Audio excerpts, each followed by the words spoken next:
remember my dad would pack us up and go to the truck stops and pick up these huge shipments. Oh.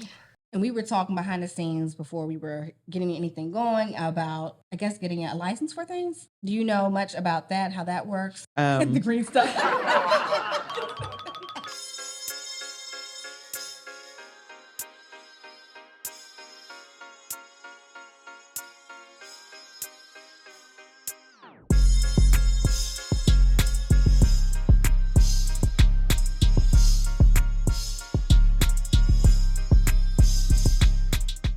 Welcome to another episode on the I Am Arminta channel.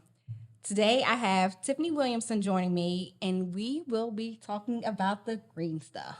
Thank you, Tiffany. Thank you for having me. Thank you for being back. So today we're going to talk about the green stuff. Yes.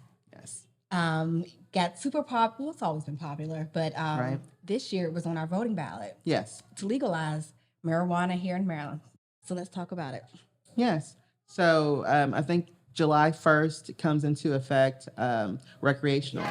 So that just means anyone over the age of 21 can buy it. So for a certain amount and, so yeah, pretty excited about it. And for you, how did you gain your interest in the green stuff? The green stuff. It's crazy, but the first time of my knowledge of cannabis was around 4 or 5 years old. My dad was a big time drug dealer. Oh. I remember we lived in Oklahoma, but I-40 and I-35 meet right in the middle. And I remember my dad would pack us up and go to the truck stops and pick up these huge shipments. Oh. And back then it came in bricks and you would have to steam it, fluff it up, and everything else. And my mom used to, fluff it up. And every time my dad would have these parties, as soon as the company would start coming, it was kind of like Blow, the movie Blow. They would bring me gifts. And so one of the guys brought me, there's a monster at the end of this book, Sesame Street. It was a book, and it was my favorite book. But he brought me that, and I remember my mom leading me to the bedroom, and the door shut. But it was trays of everything that you can think of, huge bongs. So that was my first encounter with cannabis. Okay. Yes. And see, I'm thinking back to, I think I first heard of it in high school. Yeah? Yes. And okay, so you were exposed to it at a younger age. Yes. But now you're interested in The medical benefits of the cannabis now is what interests me. Cannabis is great for seizures, epilepsy. My daughter had those. That's when I really started getting into the medical components of cannabis and what it can do. So me personally, it helps with depression, PTSD. I'm huge about, mental health. And so that's what cannabis does. It frees you from, that prison. Cannabis is great. So for me, on the medical side of things, I think I was first exposed to it maybe, I'm trying to think, 5 years ago, maybe something like that. I was diagnosed with endometriosis when I was in high school, my senior year of high school, and I've dealt with the pain of that for years. It wasn't until recently, probably about 5 years ago, I think I have been on several different type of opioids, from having surgeries from my car accidents where I had knee surgeries, and cannabis has been probably one of the best things for pain for me. Yeah. I know my dad, we tried to get him to get a medical license as well because he has epilepsy. He deals with a lot of pain from an accident he had, and we tried to get him to do it, but he didn't see. It's like, no, that's not going to do anything. It's like, you'd be surprised when I'm looking at taking Oxy or cannabis. Right. And so I just mentioned how I was on the ballot this past month. So what's new or what's going to happen because of this now? So what's going to happen now is I think we're going to need to get a lot more dispensaries. It's just going to be mad. I know in Oklahoma, they pretty much have a dispensary on every corner, and it's so easy to get a license and to grow. So Maryland's going to look into needing to change some laws. Some regulations need to be, lifted and really redone so it can get up to what demand and supply, because there's not a lot of growers here. So yeah, we can definitely use some, maybe not make it so difficult to obtain a license. So especially in the Black community, A license for selling or for all of the above. Yeah.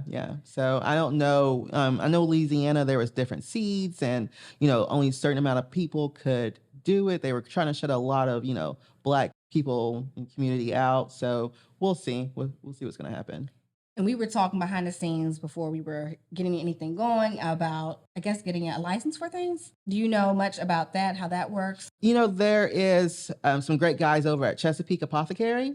I definitely would like to talk to them, pick their brains and stuff about obtaining a license, or maybe even starting a strand and seeing how that process works. But yeah, I know a lot of doctors who are ready to invest. And so if we can just find the right connections, that would be great. And Chesapeake Apothecary, is it a dispensary? That is the dispensary located in White Plains, I believe, or La Plata or White Plains, so right over in that area. Okay. And what benefits have you experienced from?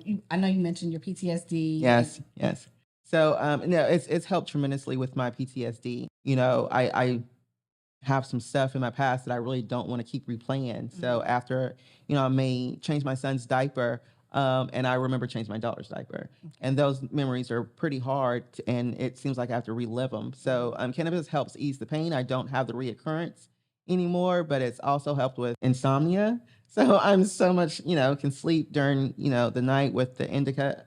Help me out again with that indica. So one way that I remember indica is in the couch. It's going to make me relax and sleepy, whereas sativa is going to be, the morning help me focus and get everything done. So what I usually do is make make canna butter, and I make some canna fudge. Cut them in little cubes, and then I drip one in my coffee and have a mocha latte. Yes. And it's great to be proactive throughout the day. So, and still stay focused. Yeah. So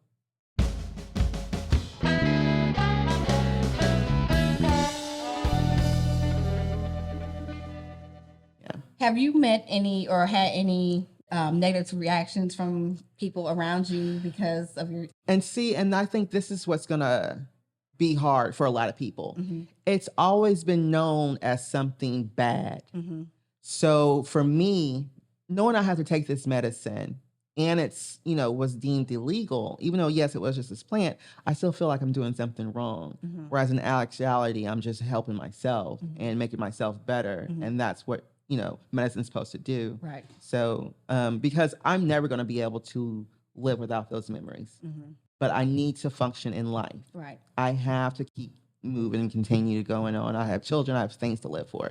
So that's what it's doing for me. It's giving me my life back. You talked about not wanting to go back to the memories of your daughter. Right. What have you done in other ways for her memory? Oh, so I just now started celebrating her birthday, which is great. I love that. Just getting the word out about the disorder, hypomelanosis of Ito. But yeah, she's pretty much my little superhero. So yeah. And you have your foundation that you started for. Yes.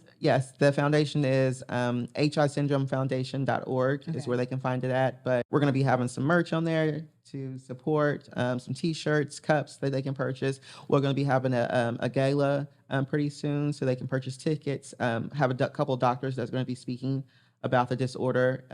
So yeah, they can come on over to the hisyndromefoundation.org website. And you have a YouTube channel for this? I do have a YouTube channel. It's dedicated to my book. That one's #FitToBeWilliamson on pretty much all platforms. Okay. So please like, share, and subscribe to the channel. And also please like, share, and subscribe to I Am Arminta YouTube channel as well, where you can find episodes about life and, of course, my Blended Families podcast that I do as well. Okay. Yes. Great. Please